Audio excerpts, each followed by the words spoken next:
역대상 4장 9절 10절 성경책 보시면서 또 화면 보시면서 우리 다 함께 한 목소리로 읽어보도록 하겠습니다. 시작. 야베스는 그의 형제보다 귀중한 자라. 그의 어머니가 이름하여 이르되 야베스라 하였으니 이는 내가 수고로이 낳았다 함이었더라. 야베스가 이스라엘 하나님께 아뢰어 이르되 주께서 내게 복을 주시려거든 나의 지역을 넓히시고 주의 손으로 나를 도우사 나로 환난을 벗어나 내게 근심이 없게 하옵소서 하였더니 하나님이 그가 구하는 것을 허락하셨더라. 아멘. 할렐루야. 오늘도 주님께서 우리에게 크신 은혜와 깨달음 내려주실 줄 믿습니다. 옆 사람과 인사하십시다. 잘 오셨습니다. 은혜 많이 받으세요.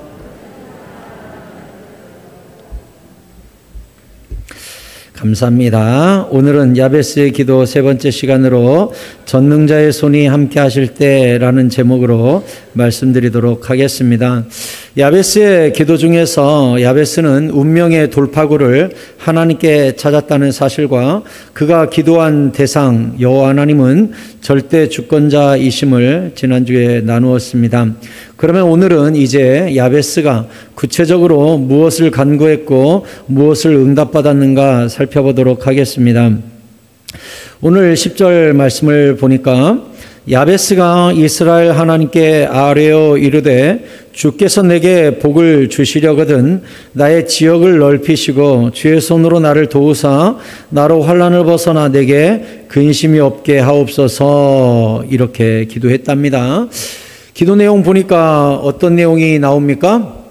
주께서 내게 복을 주시려거든 첫째는 나의 지역을 넓혀달라라는 것과 두 번째는 나로 환난을 벗어나 근심이 없게 해달라라는 기도 제목입니다. 이것은 다 야베스의 현재 상황을 가르쳐 주는 거죠. 야베스가 현재 어떤 상황이기에 지역을 넓혀달라라는 기도를 했을까요? 주여 나는 내 지역을 뛰어넘기 원합니다. 부동산을 많이 살고 사업처를 많이 확장시켜달라 이런 기도겠습니까? 뒤에 나로 환난을 벗어나 근심이 없게 하옵소서라는 기도와 연결시켜보면 야베스는 굉장히 열등감이 많고 자기에게 갇혀 지내고 대인관계도 원만치 못하고 모든 것이 부족한 사람이라는 걸 알 수가 있습니다. 껍질 안에 웅크린 삶이라는 걸 알 수 있어요.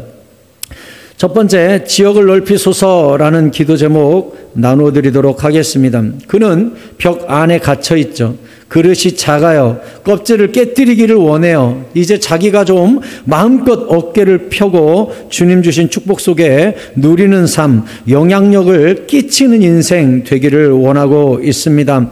그리고 그 지역을 넓힐 수 있는 능력과 권세가 하나님께 있음을 믿고 주님 이제는 나도 고개 숙인 인생, 웅크린 인생, 열등감에 붙잡힌 인생이 아니라 뛰쳐나가는 인생, 남을 붙들어주는 인생, 영향력을 발휘하는 인생, 손을 내미는 인생 되게 하여 주시옵소서 하고서 이제는 안쪽으로 향하던 인생이 바깥쪽으로 뻗어져가는 인생이 되게 해달라 이렇게 간구하고 있습니다.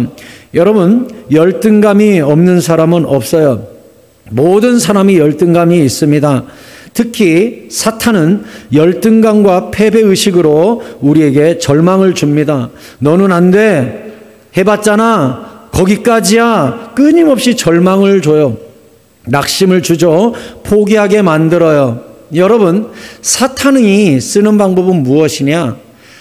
거울을 보고 과거를 보고 현재 나를 자꾸 보게 만드는 거예요.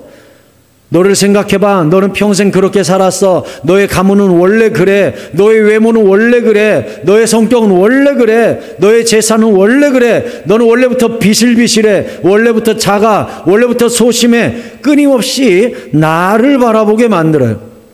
이것은 복음이 아닙니다. 사탄의 무기는 끊임없이 나를 보게 만듭니다. 복음이란 무엇입니까?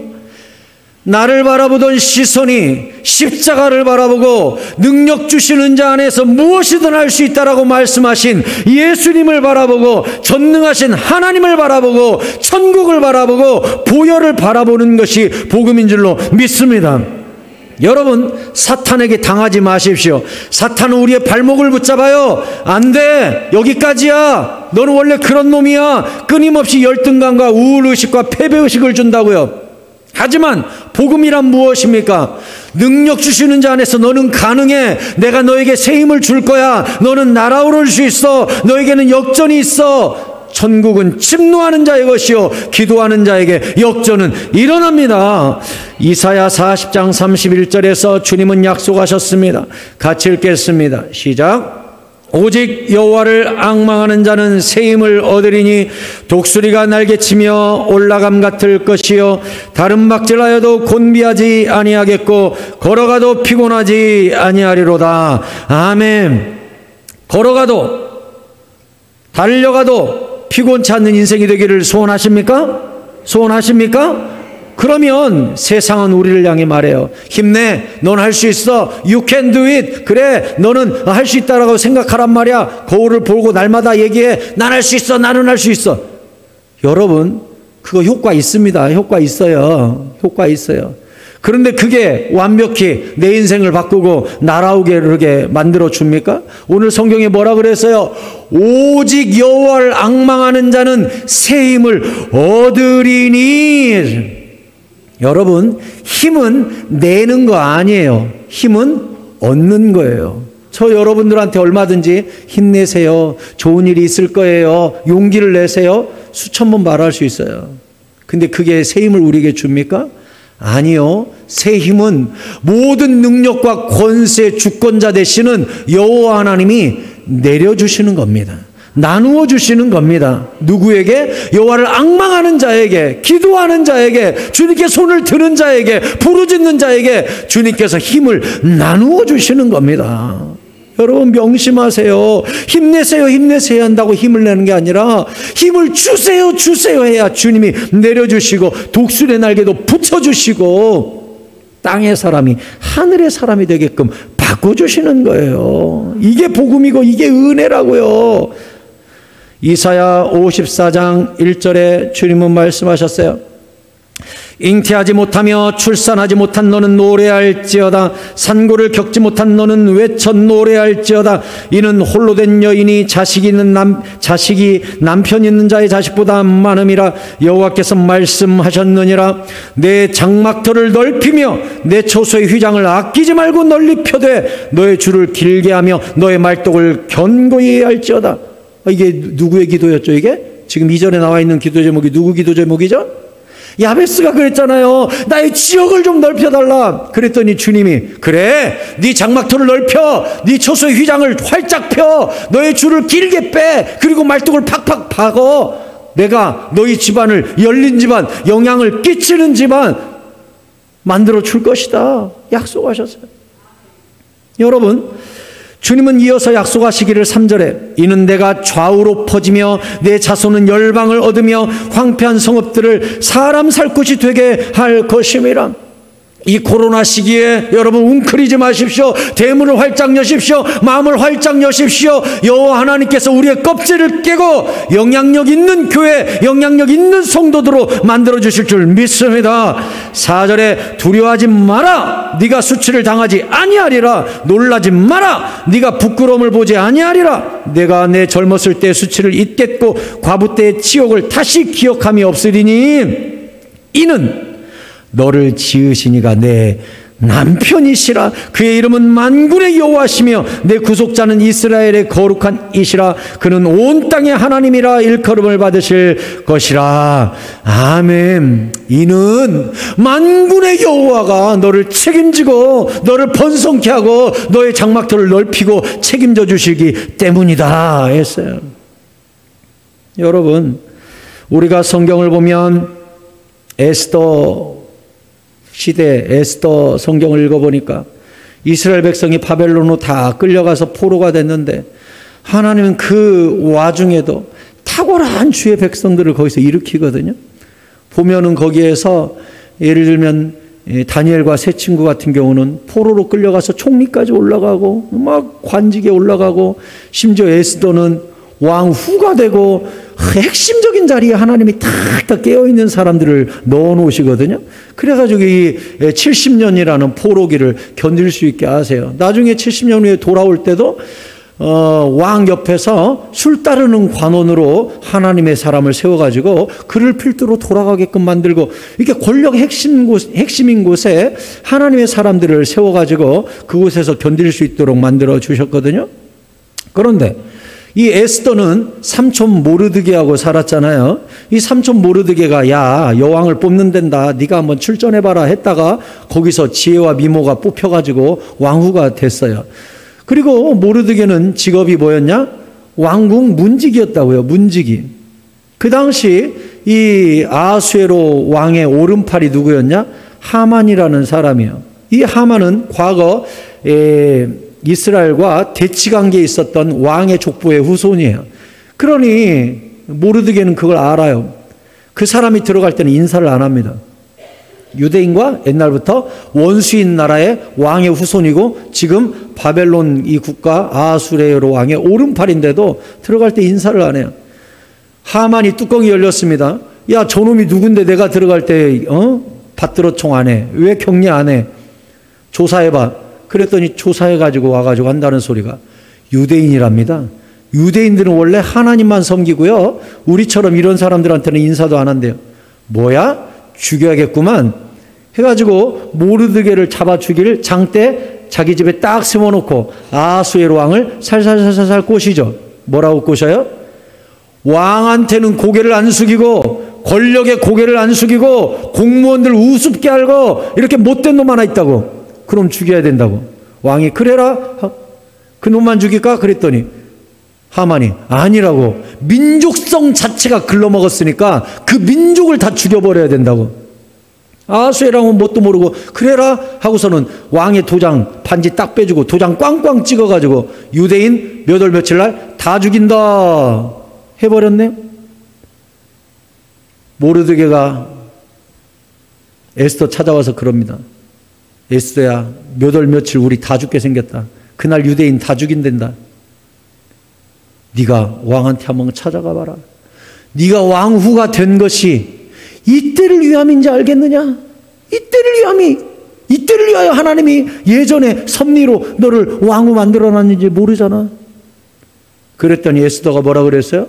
왕이 부르지 않았는데 가면 죽어요. 왕이 안 불렀는데 왔다? 그럼 어떤 의도가 있는 거죠? 왕을 암살하는 걸로 보는 거예요. 그래서 누가 왔든지 왕이 손에 들고 있는 금규루, 금홀, 왕이 손에 짧은 지팡이 하나 들고 있어요. 이걸 이렇게 내밀어 가지고 상대가 그 지팡이를 만지면 살아요. 근데 왕이 지팡이를 내밀지 않으면 죽어요. 그러니까 왕이 신뢰하는 사람, 왕이 이 손을 내민다, 이 지팡이를 내민다, 이것은 칼이 닿을 수 있는 거리거든요. 그러니까 이 사람이 왕 앞에 칼을 쓸 수 있는 거리까지 와서도 안전하다는 게 입증돼야 살아요. 그런데 왕이 손을 내밀지 않으면 저 앞에 근위병들이 죽여버립니다. 왕후라도 죽여요. 왕후가 어떻게 뇌물을 먹고 어떤 세력과 결탁해서 죽일지 알 수 없기 때문에 대제국은 이 보안이 철저합니다. 그러니까 에스더가 이야기하는 거예요. 외삼촌, 저요, 왕이 지금 몇 달째 안 불렀어요. 갑자기 저 나타나면요, 왕이 머리로 생각할 거 아니에요. 아니, 이 여인을 내가 이 아내를 몇 달간 안 불렀는데 몇 달간 무슨 일이 있었지? 누구를 만난 거지? 누구를 만나서 지금 갑자기 나타난 거지? 나 죽이려고 하나? 그러면 죽는 거 아니에요. 저 못 가요. 그랬더니 삼촌이 그러는 거예요. 하나님이 이때를 위하여 너를 왕후 만들어놨는지 모르잖아. 그 말 듣고 에스더가 뭐라고 합니까? 에스더 4장 16절에 당신은 가서 수산에 있는, 수산은 그 당시에 수도예요. 수산에 있는 유다인을 다 모아가지고 나를 위하여 금식하고 밤낮 3일을 먹지도 말고 마시지도 말라고 하세요. 나도 나의 시녀와 더불어 이렇게 금식한 다음 규례를 어기고 왕이 부르지도 않았는데 왕에게 나아가리니 죽으면 죽으리다. 죽어야죠. 그럼 어차피 유다인 다 죽게 생겼는데 그때 죽든 왕을 초대받지 않았는데 가서 왕궁에서 죽든 어차피 나는 죽은 목숨이니 목숨 걸고 내가 한번 들어가 보겠습니다. 이렇게 했어요. 여러분, 우리에게 이 유다인에게 닥쳤던 위기처럼 우리에게 죽음의 위기, 건강의 위기, 경제 위기, 코로나의 위기, 우울증의 위기, 단절의 위기, 죽어야겠다 마음먹는 많은 위기, 내일이 안 왔으면 좋겠다라고 생각하는 많은 위기들이 우리 성도들에게도 올 수 있습니다. 하지만 세상과 우리는 달라요. 우리는 여호와 하나님께 손을 내밀고 금식하고 기도하면서 죽으면 죽으리이다 하고 하늘의 방법을 찾는 자들을 성도라고 하는 것입니다. 아멘. 우리는 껍질 속에 갇혀 지내는 존재가 아니에요. 담 가운데 무너져 죽는 존재들이 아니에요. 우리는 주여 내가 어찌하리이까, 주여 말씀하옵소서, 죽으면 죽으리이다 하고 금식하고 기도하고 하늘의 방법을 찾는 거예요. 그걸 성도라고 하는 거예요. 우리도 암 걸릴 수 있어요. 우리도 사고 날 수 있어요. 우리도 부도 날 수 있어요. 우리도 우울증 걸릴 수 있어요. 저도요, 우울증에 걸려가지고 아침에 눈 뜨면 심장이 뛰고 죽을 것 같은 날들이 있었어요. 오죽하면 병원 가서 심장검사 받았다니까요. 여기다가 못 꽂고 또 퇴원하는데 붙여서 퇴원시켰어요. 24시간 동안 심장 박동 검사한다고 나와가지고 24시간 차고 다녔어요. 그리고 다시 그거 제출하니까 컴퓨터에 연결해가지고 어떻게 심장이 뛰었고 밤에는 몇 번이나 뭐 이런 걸 싹 조사해요. 왜? 새벽 예배 알람 소리, 아침 알람 소리 눈 뜨고 딱 일어나면 심장이 팍팍팍팍 뛰어가지고 사람이 숨이 안 쉬. 어떤 때는 자다가 숨이 멈춰서 깬 날도 있어요. 새벽에 딱 일어났는데 숨이 안 쉬어져가지고 가슴을 막 치는 거예요. 집사람이 깨가지고 여보 왜 그래요? 나 좀 쳐봐. 숨을 못 쉬겠다고. 얼마나 스트레스가 막 올라오는지 죽어버릴 것 같은 날이 나도 있더라고요. 나도. 목사인 나도.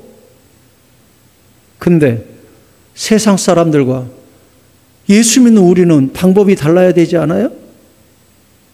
저는 기도로 금식하고 기도원 가고 손 들고 주여 주님의 방법이 있지 않냐, 살려달라. 금식하고 기도하고 하늘의 방법을 간구하는 거예요. 에스더도 똑같아요. 죽으면 죽으리다, 주의 방법이 있지 않냐, 금식하고 하나님께 나아가는 거예요. 마침내 하나님이 이걸 싹 들통나게 하죠. 에스더가 아하수에로 왕을 초대해가지고 잔치집에 초대해가지고 막 우울해하니까 너 왜 얼굴이 근심이 많냐, 내일 말씀드릴게요 질질 끌었다가 왕이 야 에스더야 뭔 말을 하든지 내가 나라 절반이라도 줄게, 얘기해봐. 우리 민족을 말살시키려고 하는 자가 있습니다. 이 말은 바꿔 말하면 왕한테 그날 처음으로 에스더가 고백한 거예요. 저 유다인입니다. 저 그 하만 때문에 죽게 생겼습니다. 이건 완전히 하만도 모르는 뒤통수 때리는 일이죠. 하만은 모르드게와 에스더가 연결됐으리라고 상상도 못했어요. 왕이 완전히 뚜껑이 열립니다. 이건 뭐예요? 국가 전복 시도죄예요. 왕후 암살 계획이에요. 이건 왕을 도전한 거예요. 아하수에로 왕이 완전히 뚜껑이 열립니다.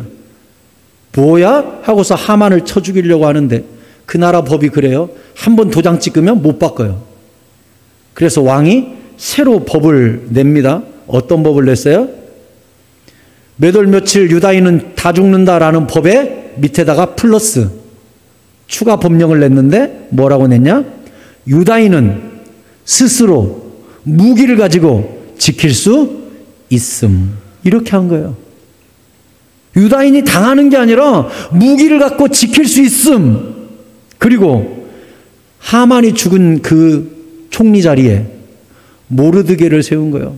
모르드게가 과거 국가 전복죄를 신고한 적이 있었다는 거예요. 그래서 모르드게를 왕의 도장 딱 주면서 왕의 오른팔로 세워버렸습니다. 총리로. 그러니 어떤 일이 벌어졌어요? 에스더 9장 1절에 아달월 곧 12째 날 13일은 왕의 어명을 시행하게 된 날이라. 이 날이 어떤 날이냐? 유다인 다 죽이기로 한 바로 그날. 12째 달 13일 죽게 생긴 그날. 유다인의 대적들이 그들을 제거하기를 바랬더니 유다인의 대적들이 유다인을 다 죽이기를 바랐던 그날, 유다인이 도리어 자기를 미워하는 자들을 제거하게 된 그날에, 어떤 날이, 그날이 원래 유다인이 다 죽게 된 날이었는데 유다인이 스스로 지킬 수 있음 하니까 유다인이 모여가지고 오히려 자기를 공격하는 자를 죽일 수 있게 된 그날에 2절에 유다인들이 아수에로 왕의 각 지방 각 읍에 모여 자기들을 해하고자 한 자를 죽이려 하니 모든 민족이 그들을 두려워하여 능히 막을 자가 없고, 유다인이 모여가지고 우리가 오히려 우리를 공격하는 자를 함께 죽이자 해가지고 딱 모이는데 그 기세가 무서워서 모든 사람이 두려워함으로 능히 막을 자가 없고, 더 재밌는 건 3절에 각 지방 모든 지방관과 대신들과 총독들과 왕의 사물을 보는 자들이 모르드게를 두려워함으로 다 유다인을 도우니, 그 당시 총리가 누구였다고요? 모르드게가 유다인이 총리가 돼버리니까 이제 지방관, 대신, 총독, 왕의 사물을 보는 자, 이게 다 뭐죠? 공무원들이에요.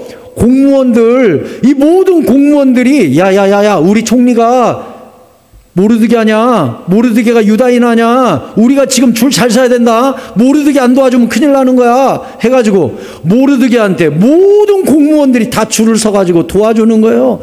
야, 유다인들이 시청 마당 좀 쓰겠대. 예, 쓰세요. 야, 유다인들이 칼이 부족하다는데 예, 국가 거 가져다 쓰세요. 다 오픈해 주는 거예요. 막 행정적으로 다 도와주는 거예요. 야, 유다인들이 모였는데 군수품이 부족하고 먹을 게 없다는데 야, 취사병 출동 가가지고 막 음식 대주고, 이렇게 돼버린 거예요, 나라가. 모르드게가 권력을 가지니까. 그래서 4절에 모르드게가 왕궁에서 존귀하여 점점 창대함에 이 사람 모르드게의 명성이 각 지방에 퍼지더라. 아멘. 여러분, 에스더의 죽으면 죽으리라라는 지역을 돌파하고 껍질을 깨고 담장을 뛰어넘는 기도가 결국은 민족을 살려낸 것입니다.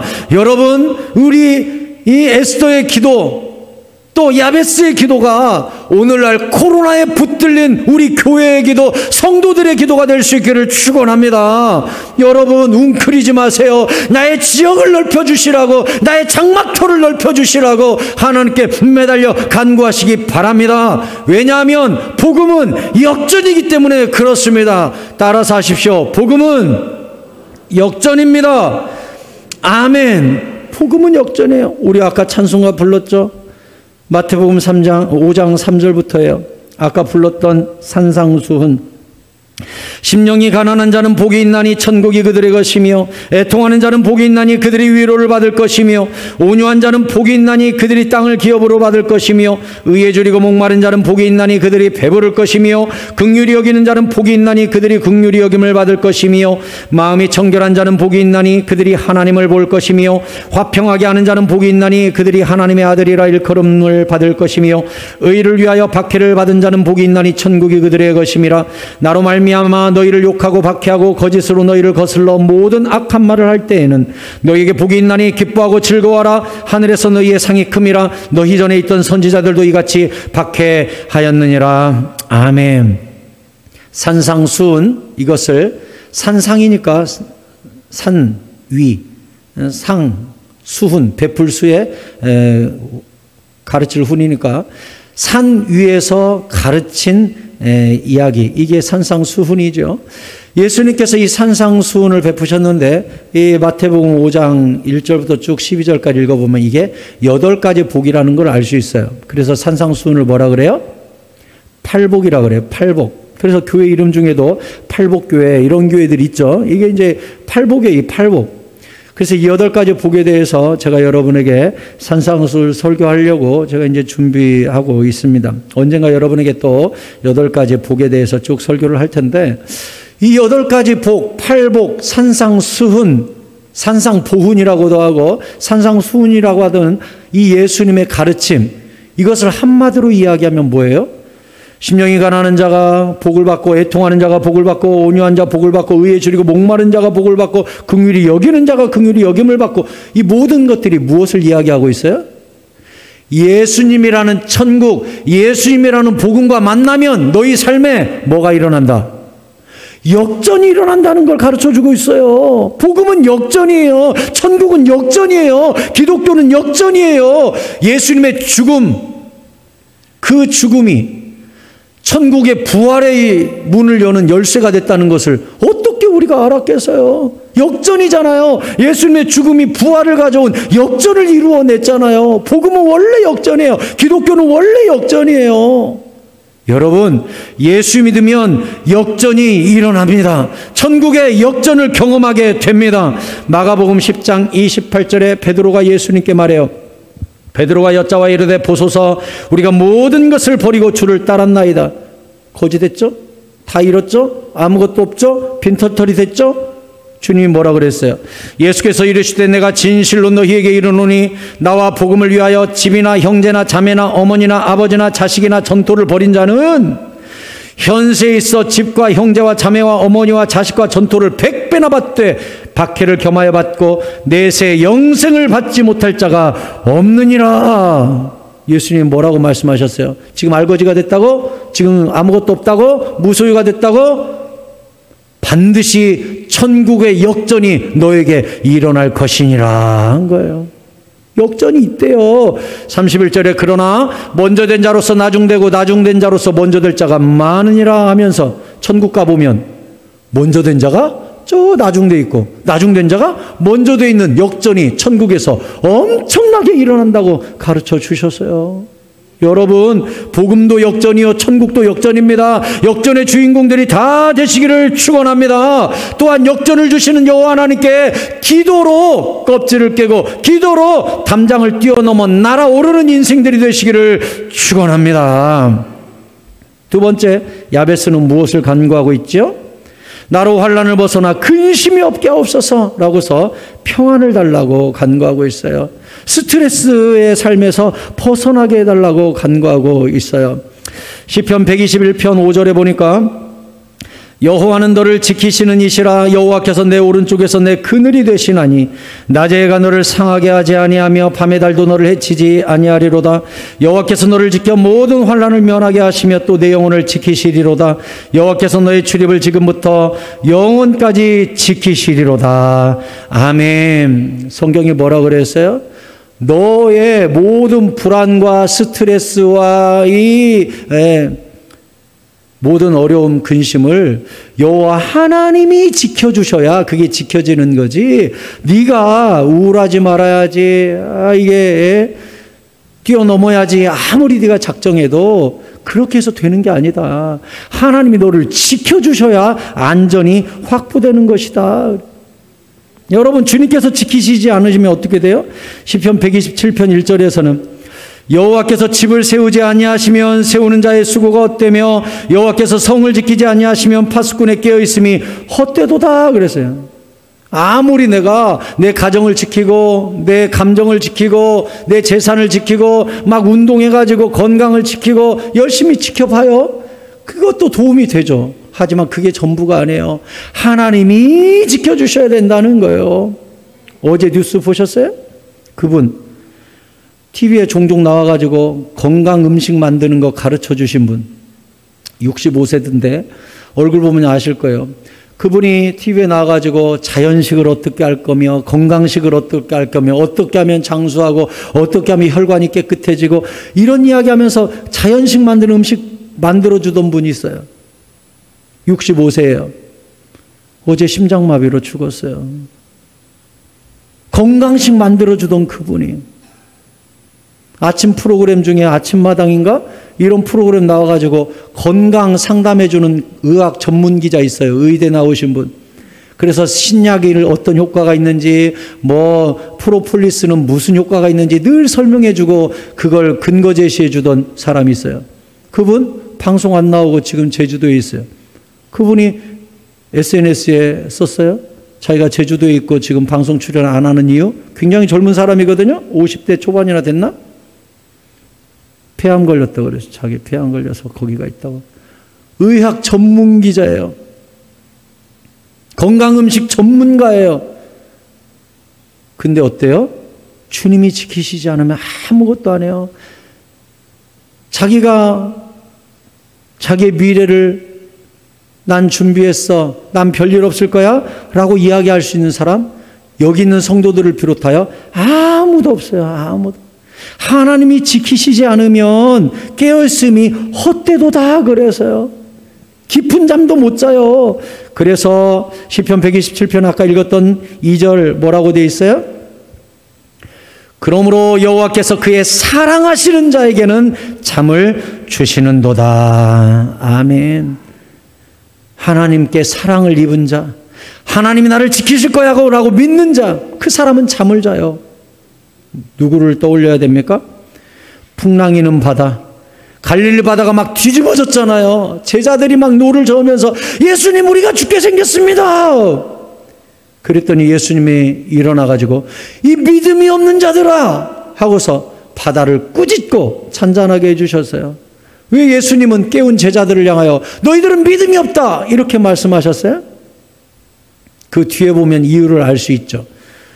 바다가 잔잔해져 버렸습니다. 갑자기. 그때 제자들이 뭐라 그랬어요? 이가 누구간데 바다도 잠잠케 하는고 하고 그 앞에 절하였다고 돼 있어요. 제자들은 그날 뭘 알게 된 거예요? 예수님은 바다도 잔잔하게 할 수 있는 창조주시구나. 이것을 안 거예요. 그러면 그날 뭐 또 깨달아야 돼요? 아, 주님이 이 바다도 창조하셨기 때문에 주님 타신 배는 가라앉을 수 없구나. 이것을 깨닫게 된 거예요. 그래서 예수님이 주무실 수 있었던 이유도 거기서 알 수 있었던 거예요. 그럼 우리는 알 수 있죠. 누가 풍랑이는 바다에서 잘 수 있어요? 어떻게 풍랑이는 회사에서 웃으면서 일을 볼 수 있어요? 어떻게 근심이 많은 가정이 천국이 될 수 있어요? 어떻게?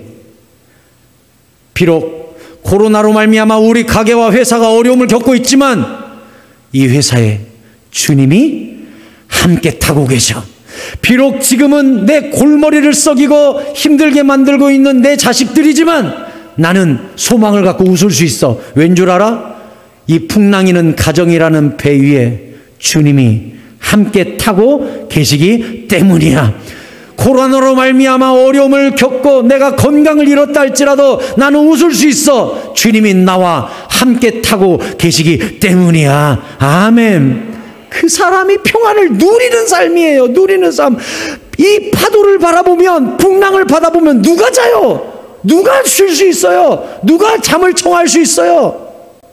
그런데 풍랑이는 바다에서 바다를 바라보지 않고 깨질 것 같은 배를 바라보지 않고 나와 함께 타고 계신 예수님을 바라보는 사람은 쉴 수 있습니다. 이걸 복음이라고 하는 거예요. 세상과는 다른 거예요, 시선이.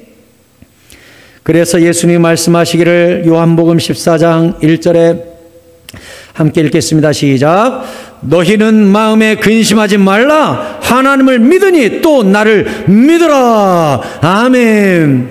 누가 근심 안 할 수 있어요? 하나님을 믿으니 나와 함께 하시는 예수님도 믿는 사람, 그 사람이 환난을 벗어나 근심이 없게 하옵소서라는 이 복을 누릴 수 있는 거예요. 무슨 뜻입니까? 평안은 받는 거지 내가 괴롭게 노를 저어서 돌파하는 것이 아니에요. 내가 아무리 노 져봐요 이게 돌파가 되나? 풍랑이 잔잔해지나? 내 배 안에 주무시고 계신 예수님을 바라보면 예수님이 저렇게 천하태평이신 거 보니까 항구에 도달하겠구나 하고 나도 쉬는 거예요. 나도 기뻐하는 거예요. 나도 주님과 마음을 함께 하는 거예요.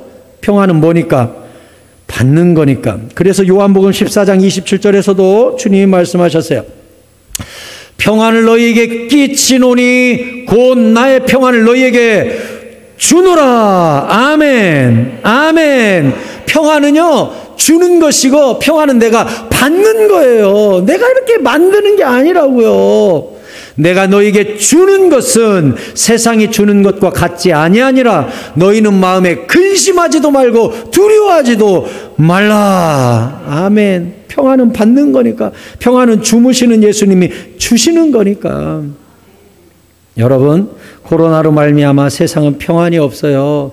두려움이 가득 차 있어요. 내일을 몰라요. 미래가 어떻게 될지 예측도 안 돼요. 하지만 시선이 나가 아니라, 배가 아니라, 풍랑이 아니라 예수님께 꽂혀 있는 사람은 쉴 수 있습니다. 평안을 누릴 수 있습니다. 근심하지 않을 수 있습니다. 잠 잘 수 있습니다.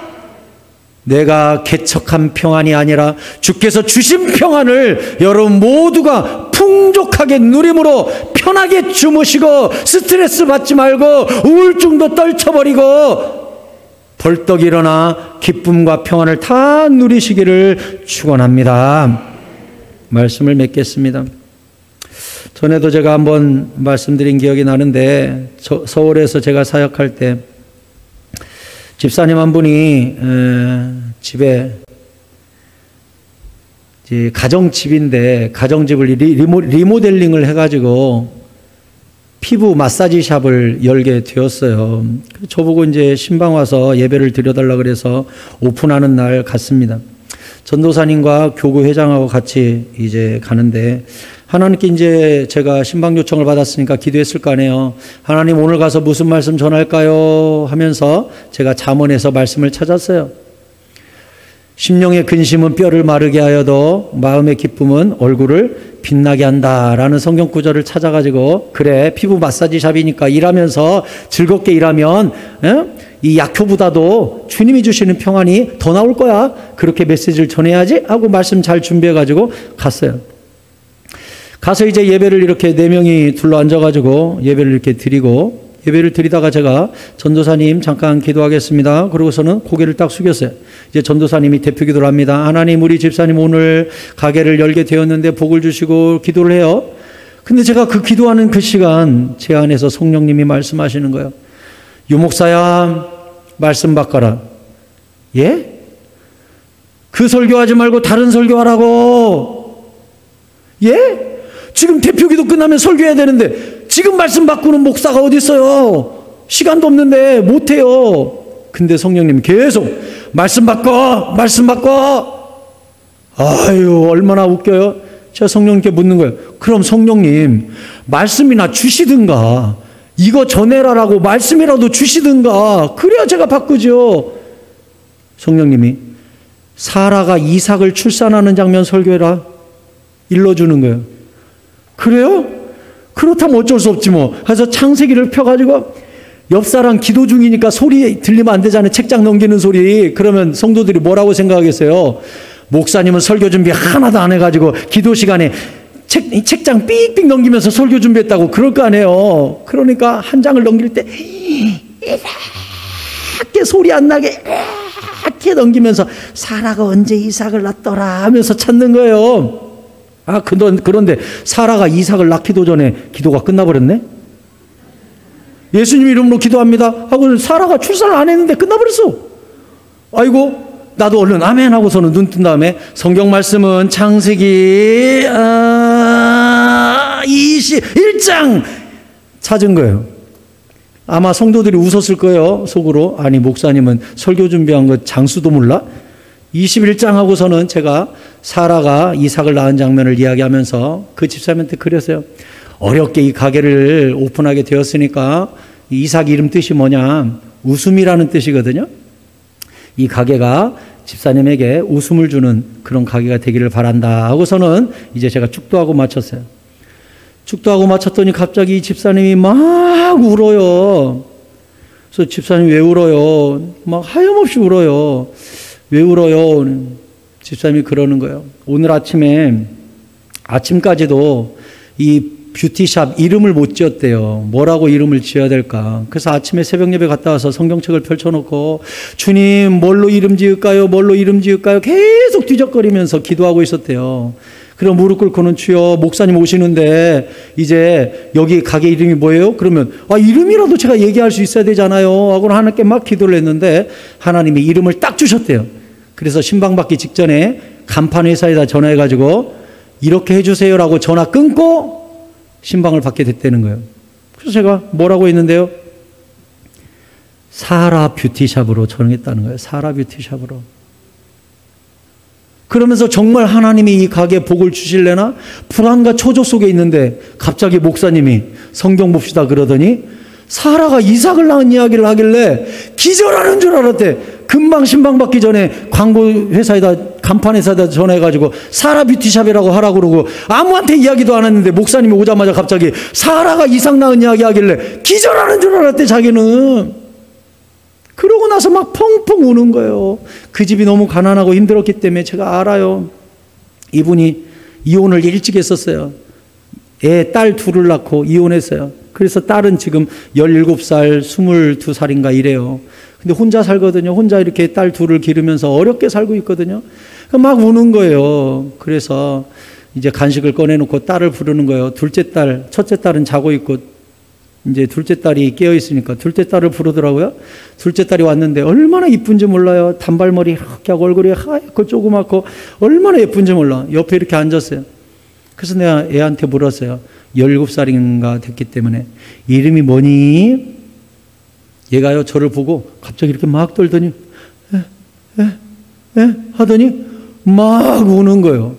이름만 물어봤는데 엄마가 막 달래주더라고요. 그래서 내가 애가 왜 울어요? 그랬더니 이 첫째 딸하고 둘째 딸이 심각한 자폐증에 걸려 있는 거예요. 누가 말만 걸면 운대요. 눈 마주치면 운대요. 심각한 자폐증에 걸려 있는데 걸린 지가 10년이 넘었어요. 어떻게 다 걸렸냐고 그러니까 이 엄마가 울면서 이야기하는데 이혼하고 나서 자기가 출장 마사지 하러 많이 다녔대요. 딸들 둘만 집에 놔두니까 단칸짜리 방이 얼마나 무서워요. 딸들한테 농에다가 애들을 가둬놓은 거예요. 그래 애들한테 밖에 나가면 죽는다. 밖에 나가면 나쁜 사람들이 너 데려간다. 뭔 소리 나면 나가지 마라 하면서 농에다가 벽장에다가 아이들을 몇 년을 가둬놓고 길렀어요. 그 안에서 애들이요. 소변도 보고 똥도 싸고 다락도 못 나갔대요. 농에서 나가지도 못했대요. 엄마가 갔다 와가지고 똥 치워주고 다 이렇게 애들을 길러버렸어요. 그러니까 그 캄캄한 이 벽장 속에서 둘이 나가면 죽어 해가지고 그 후로 집 밖에 나가질 않고 학교도 안 가고 장애가 생겨가지고 자폐증에 걸려갖고 있는 거예요. 내가 이름 물어봤는데 막 울어버려요. 내가 얼마나 미안해요. 첫째 딸은요. 너무나 우울증이 심어서 날마다 약을 먹으니까 몸무게가 100kg가 넘어요. 화장실 갈 때만 침대에서 내려오고 24시간 침대에 누워있어요. 100kg가 넘어요. 사람이 걷는 거 봤는데 이렇게 걸어요. 이렇게. 얼마나 거구가 돼가지고 불쌍해요. 20대 초반인데. 그래서 내가 집사님한테 그랬어요. 집사님, 야베스의 기도를 생각하시라고. 야베스가 나의 지경을 벗어나 근심이 없게 없소서라고 하나님께 죽으면 죽으리라 운명을 깨뜨리는 기도하지 않았냐고. 애들 데리고 기도 시작하셔야 된다고. 집에서도 기도 시작하시고 교회에서도 기도 시작하시라고. 그리고 하나님께 지경을 깨뜨려 달라. 나의 껍질을 깨게 해달라. 기도해라. 그동안 얼마나 애들 때문에 많이 울었냐. 하나님이 응답 주실 거다 했어요. 집사님 막 울더니 작정을 한 거예요. 아이들을 억지로 이제 교회를 끌고 나오기 시작한 거죠. 그 신방이 끝나고 채 몇 개월이 되지 않아 제가 부산에 있는 교회로 부임하게 됐어요. 그래서 그 교회에서 이제 인사를 했습니다. 저 이제 갑니다 하고서는 인사하니까 그 엄마가 두 딸을 데리고 인사하러 왔어요.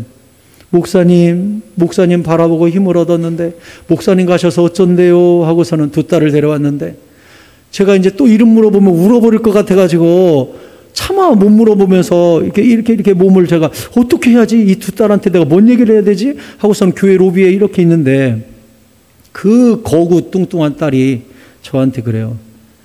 목사님 때문에 처음으로 제가 집 밖에 나오고 교회도 처음으로 나왔는데 제가 지금 몸무게가 15kg가 빠졌다고.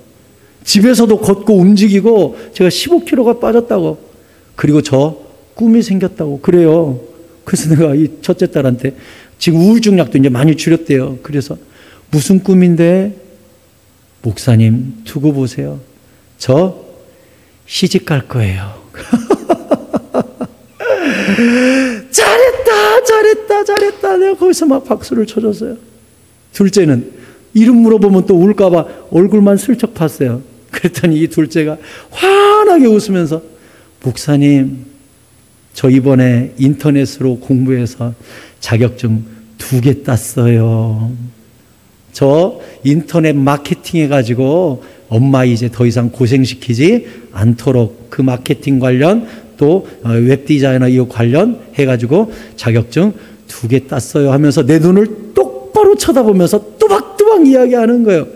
내가 얼마나 감동을 했든지 그 두 딸 어깨를 두들기면서 아멘 아멘, 하나님이 너에게 그렇게 해주실 거다 해서 저는요 이 야베스 기도 진짜 붙잡고 껍질을 깼던 그 어머니와 두 딸을 분명히 가까이에서 봤어요. 운명이 뒤집어지더라고요. 정말 껍질이 깨지더라고요. 역전이 일어나더라고요. 사랑하는 성도 여러분, 우리 주님 살아계십니다.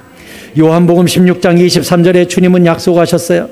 그날에는 너희가 아무것도 내게 묻지 아니하리라. 내가 진실로 진실로 너희에게 이르노니 너희가 무엇이든지 아버지께 구하는 것을 내 이름으로 주시리라. 아멘. 야베스는 주님께 무엇이든지 구하는 것을 주실 거라는 걸 확신하고 나의 지역을 넓혀달라는 것과 환난을 벗어나 근심이 없게 해달라는 껍질을 깨는 기도, 역전을 갈망하는 기도를 드렸고, 하나님은 다음 주에 마지막 시간으로 보겠습니다마는 분명히 적혀 있습니다. 여호와께서 허락하셨더라. 이렇게. 다음 주에는 여러분에게 야베스 기도 마지막 설교로 허락하시는 하나님에 대해서, 그 풍성하신 하나님에 대해서 말씀드리도록 하겠습니다. 할렐루야.